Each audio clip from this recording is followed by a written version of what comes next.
Esta gratidão aqui é apenas por você ter parado para assistir esse vídeo. Se puder vê-lo até o fim e depois compartilhar, eu te agradeço.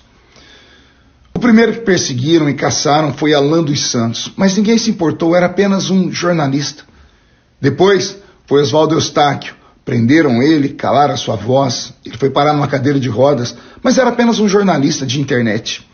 Depois prenderam Daniel Silveira, calaram a sua voz e anularam o seu indulto, mas ninguém falou nada, era apenas um deputado federal meio extremista.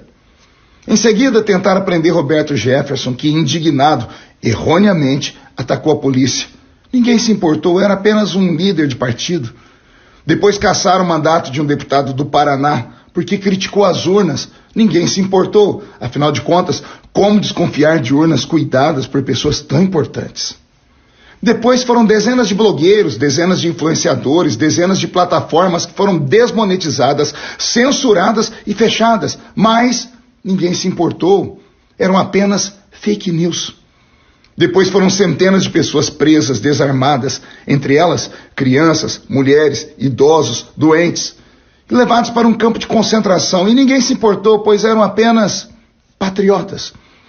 Depois foi afastado o governador de Brasília. E então o comandante da Polícia Militar e o secretário de Segurança foram presos, mas ninguém se importou, porque a esquerda estava lutando pela democracia. Depois foi a vez do ex-ajudante de ordens de Bolsonaro. Ele foi preso, mas era apenas um coronel. Depois caçaram 6 mandatos de deputados no Ceará. Ninguém se importou, eram apenas parlamentares estaduais. Depois não quebraram o sigilo telefônico de Adélio Bispo, mas apreenderam e quebraram o sigilo do telefone do ex-presidente Jair Messias Bolsonaro. Além disso, apreenderam o cartão de vacinação dele, mas ninguém falou nada, afinal o cartão de vacina é o responsável por toda a corrupção da política brasileira.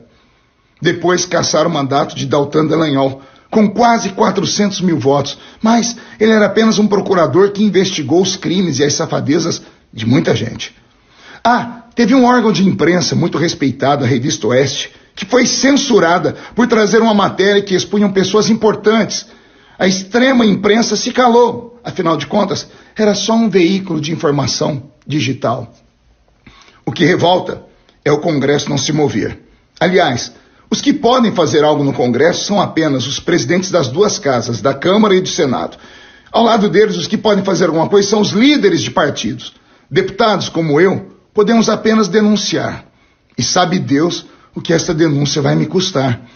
A OAB está calada, os bispos das igrejas católicas estão calados, a Associação de todas as igrejas evangélicas estão caladas, as Forças Armadas parecem amordaçadas, parecem submissas e sem nenhuma reação.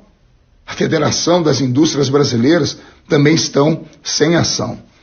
Os policiais de todas as ordens estão acatando ordens que, segundo muitos respeitados juristas, são ordens inconstitucionais e ninguém fala nada.